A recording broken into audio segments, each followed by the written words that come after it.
Welcome back to the Marvel Movie Minute, a daily podcast in which we dig in deep to analyze the films of the Marvel Cinematic Universe 1 minute at a time. I'm Andy Nelson from thenextreel.com. Of course, we're talking about Jon Favreau's 2008 film, Iron Man, the film that kicked off this whole universe and all of its craziness. Joining me on the show today is another guest from The Next Reel. It is Steve Sarmento. Hey, Steve. Hey, Andy. It is great to be part of this new exciting project. Well, I guess new for me, not for you. But yeah, I'm glad and happy to be part of the Minute podcast. I had a great time when we did the Mad Max movie minute over there. That we were collaborators on that one. So I'm thrilled to be a guest. Yes, for Thunderdome, and so I'm thrilled to be a guest here to talk with you about this one. It has been a long time since I've seen this one because there's just so much in the Marvel universe, but it's a great opportunity to go back and get back to the roots of the franchise. So thanks for having me. Absolutely. Glad to have you. We are, of course, talking about minute 42 of Iron Man. On today's show, the minute starts with Tony wandering through the deserts of Afghanistan, lost and alone. And it ends with Rhodey embracing his old friend. This is I guess you could say we're about at the point that's kind of the end of the whole first act. Tony has escaped, and this is the point where rescue has finally shown its lovely face in the form of Rhodey. So I was surprised that it's this far into the movie because, as you say, it is the end of Act 1, and we're nearly, halfway through this film?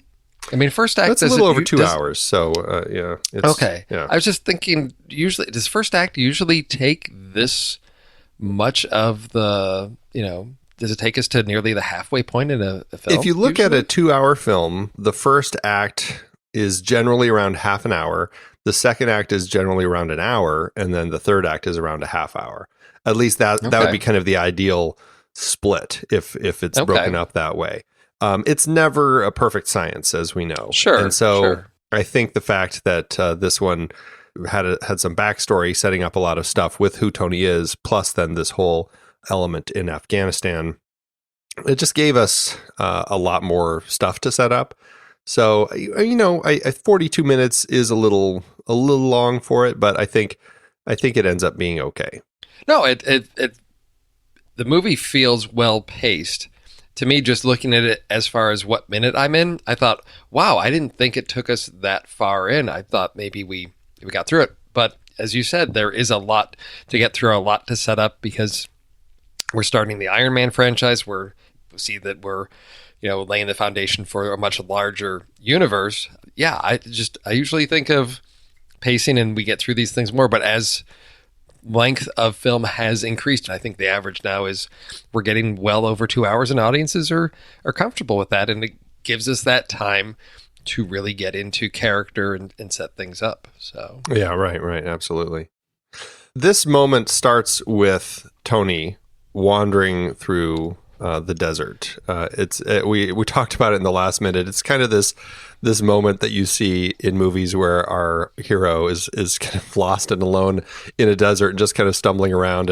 And I said it's kind of like what you see in Vacation when Clark Griswold gets lost in the desert. It's the same sort of thing. They've got their shirt over their head and just stumbling through the sand.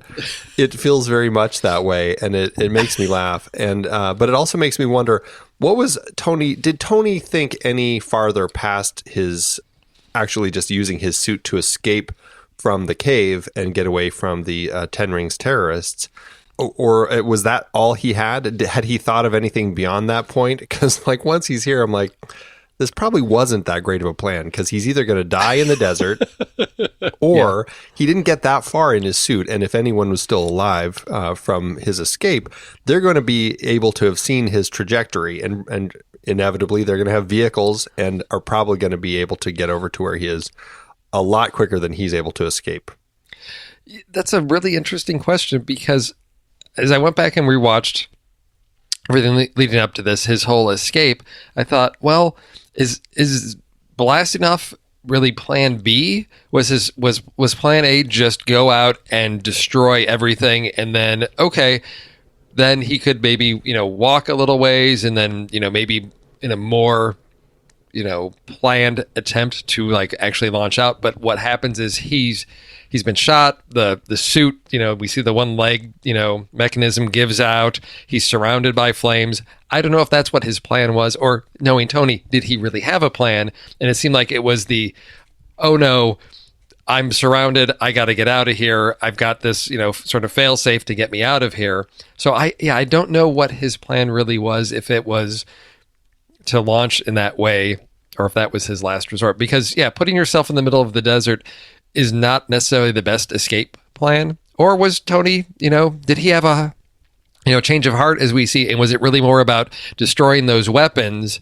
And then if he can escape, great. But ultimately, his primary goal was perhaps to destroy the weapons, with his name on it, that have fallen into the hands of, the bad guys. And was that his primary function, knowing that, he's feeling lucky to be alive? If he one last effort to do something good, and if he can survive escaping, because to me, that's one of the most comic book moments of, okay, Tony, at I don't know what his altitude is, then plummeting in this iron suit into sand.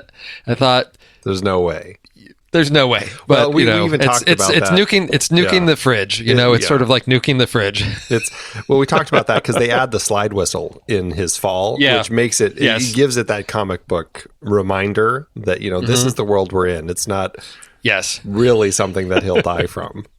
No, but so as he is wandering the desert, the thing that for me is the most notable about that is what the camera's doing, because we're in and out of focus, and it's handheld, it's not steady, and it's giving us that sense of heat exhaustion, the delirium, the delirium, everything. It puts us right there with Tony in the middle of the desert, because we've got to create that sense of isolation and disorientation. I think choices Favreau made there does get that very quickly accomplished, to get us there in the desert with Tony, and the sense that it's not that he's been walking for a couple of minutes and he's feeling okay. It's, you feel the weariness there, and I think that captures that really well. Yeah, right, exactly. Whether it's been days or a half hour, Yes.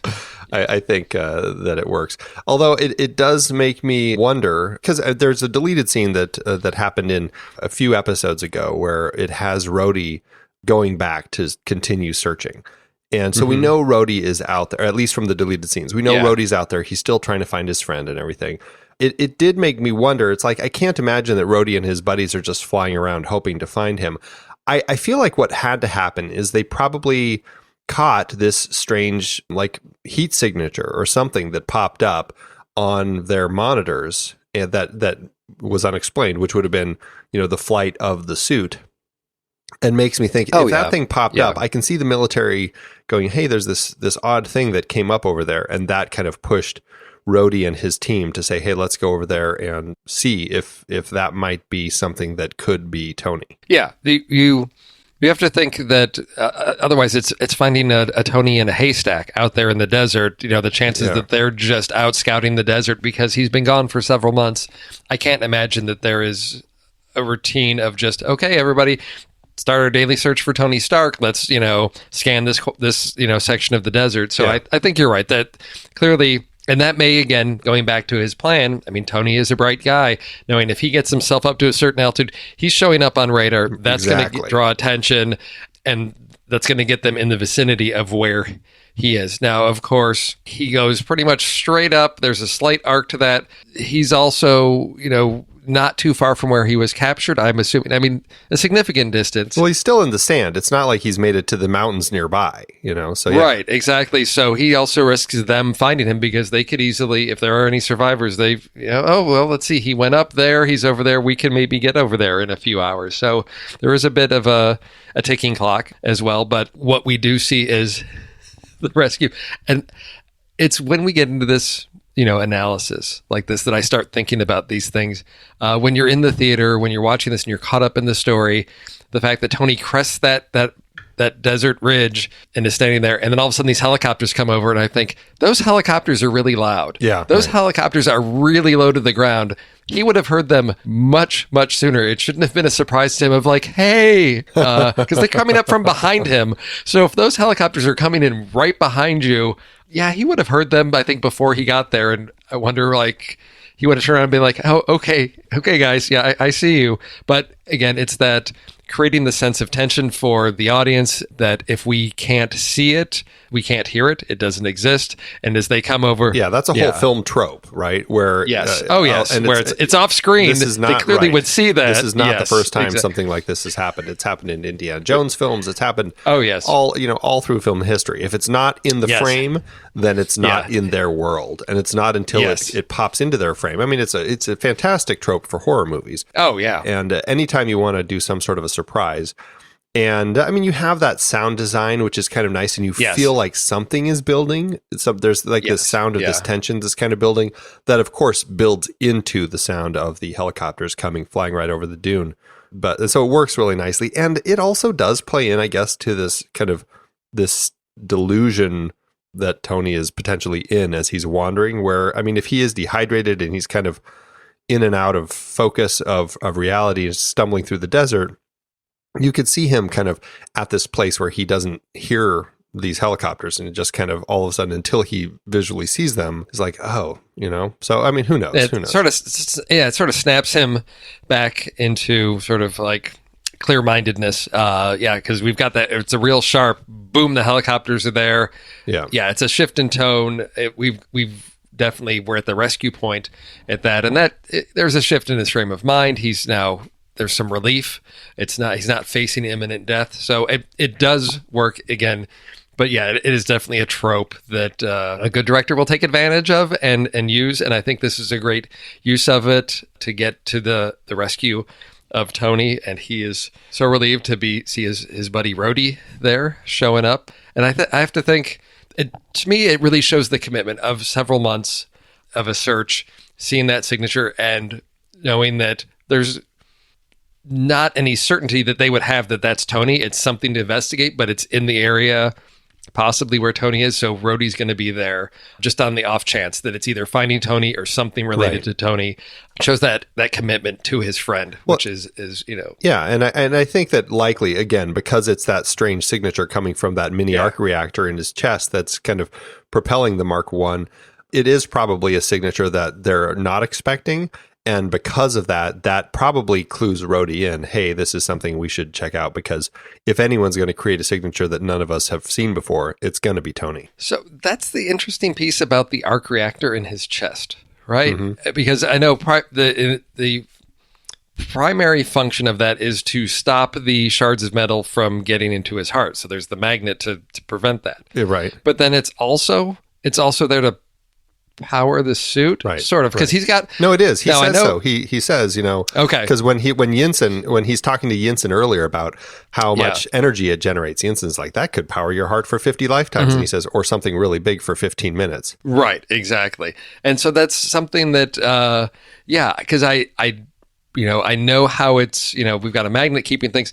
The intricacies of getting that reactor and the wiring to power the suit and all that, which is, it's sort of like a steampunk suit. So it's like, how do you take, to me, it's like, let's hook up your dial-up modem to a Wi-Fi router. I'm thinking about, the conversion of power to, because this is all like what we see on this. He's got flamethrowers. We see the, sort of like chain and gear mechanisms in the leg.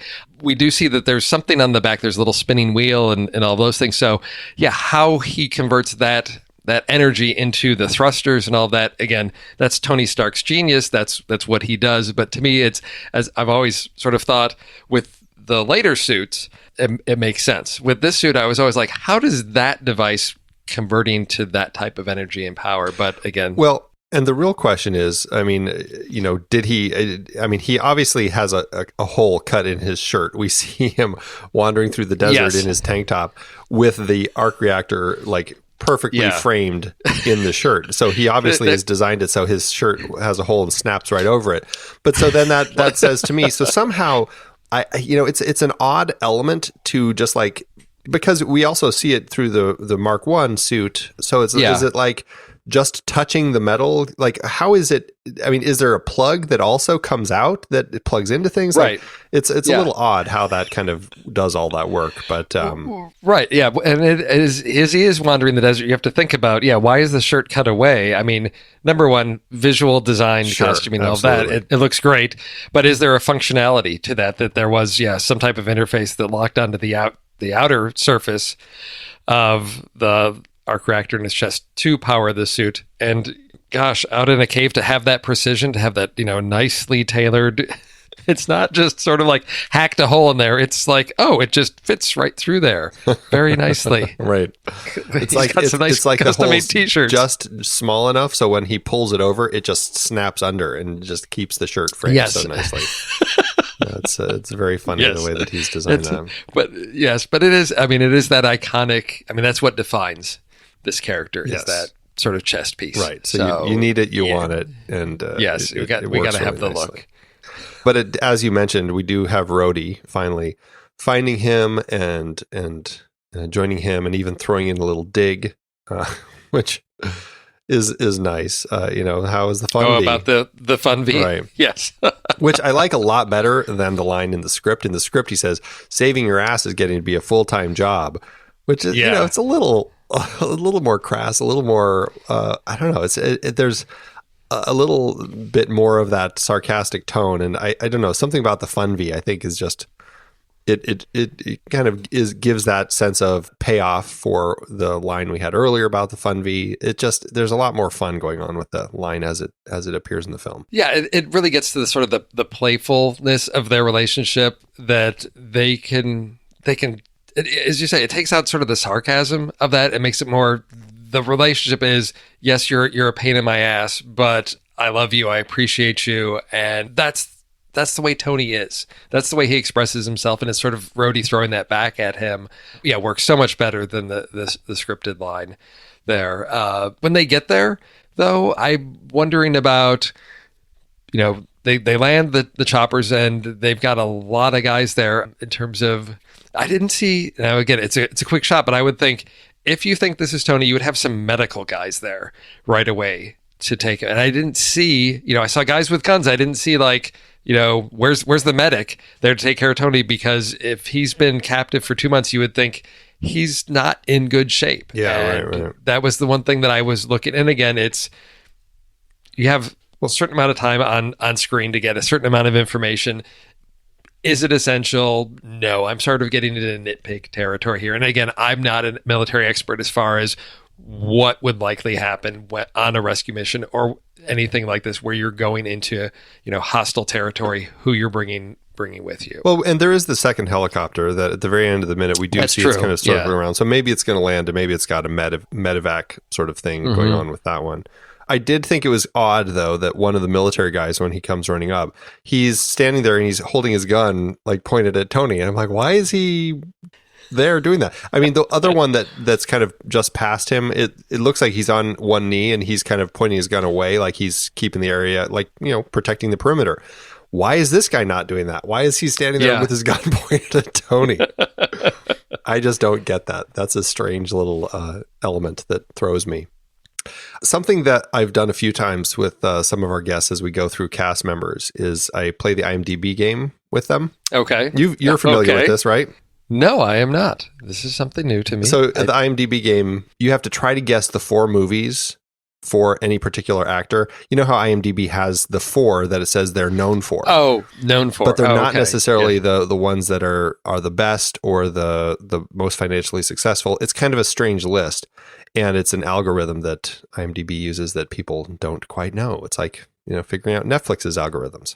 And because it's IMDb, does this also include TV shows? It does, yes. Okay, because that's important for some actors that live in both worlds. Right. As we have here, I believe. So, well, so I'm going to do one for you, so no cheating. Okay. We're going to look at Terrence Howard. Okay. So Terrence Howard, what would you say are the 4 films on his IMDb page that it says he's known for? Well, let's see. I think one is going to be, as I said, TV shows. What is it? Is it Empire?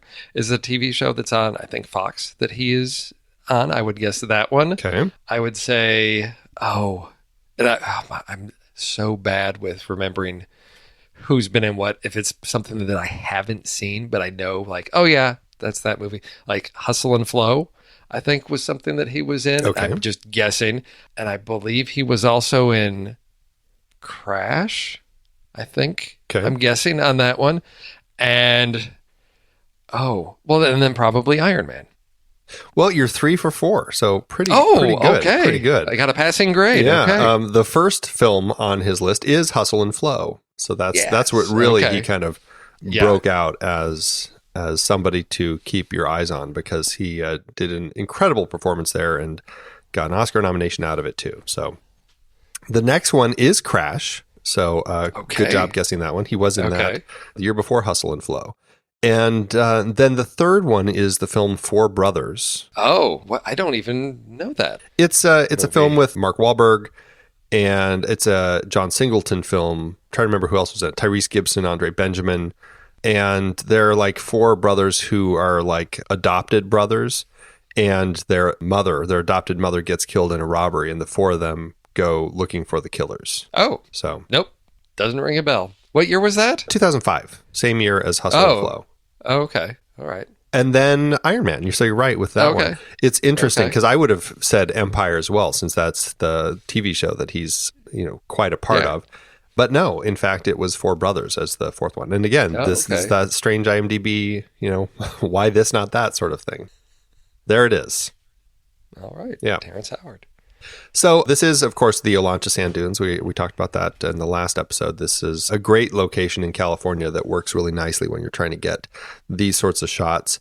I can only imagine how awful it is, though, when the wind is blowing and when these helicopters are flying around. I feel like you're probably just getting sand everywhere. Oh, yeah. And then I have to think the nightmare of shooting out in the desert, of getting crew and equipment out there, and that sort of limits your angles for shooting, because when you set up, you're disturbing the sand, unless you've got, special equipment to, remove tracks, footprints, and all of that. But again, you can always shoot around things. But I think sand's getting in everything. Yeah. This is not a location that I would want to be shooting at for a significant period of time, because it seems just completely unforgiving environment. And you've got the wind, the heat, and just sand everywhere. But again, I love how, finding a location like this where you can create the sense that you are absolutely in the middle of nowhere, that these places exist where you can, shoot and there's nobody for, hundreds of miles around. Yeah, right. They create that illusion. Yes. No, it works nicely. And, proximity wise, it's really close to the area they already were, kind of that Lone Pine area where they're shooting a lot of this Afghanistan stuff. It ended up working nicely to kind of fit in with all of that. So to that end, they were able to accomplish quite a bit of their production just by going to this particular area. So this is, as you said, this is sort of are we ending Act 1 here, you say? Pretty much, yeah. Finish up this minute with the rescue. We've gone through Tony, and we've now got possibly, a transformed Tony, having gone through, an extreme situation and now being rescued. And as this minute ends, and this is always one of my issues with doing the minute of how things line up in a scene, but this one ends like right there at the end of the rescue. It's sort of like pretty at this much point. Yeah, this ends, and he's now. I think we have like a couple, like a second or two of this shot at the beginning of the next minute, but otherwise, it actually works pretty nicely, ending minute 42 here. So yeah, cool. Well, I don't have any other notes for this one. Any last thoughts? No, this was this is one of those unique moments where there's not a lot of visual information to dig into. Story wise, it's our transition point, but that's about all I've got to say for this one.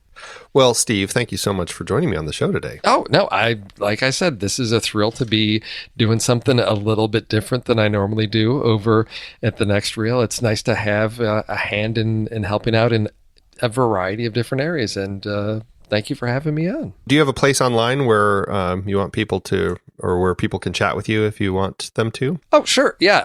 I'm on Twitter at Mr. MR underscore Steve 23. So you can find me there. And that's where I try to, have my movie Twitter presence out there. So anybody that wants to follow me, I'm sharing links and articles and following interesting film feeds out there. So that's where people can find me online. Well, everybody, that is it for today's show. Thank you so much for tuning in. Remember, make sure to subscribe to the show for free at marvelmovieminute.com. Join us over in our Discord chat room and follow us on Facebook, Twitter, and Instagram at The Next Reel. And if you like what we do and you want to support us and get some cool stuff, become a patron over at patreon.com/thenextreel. Until next time, true believers.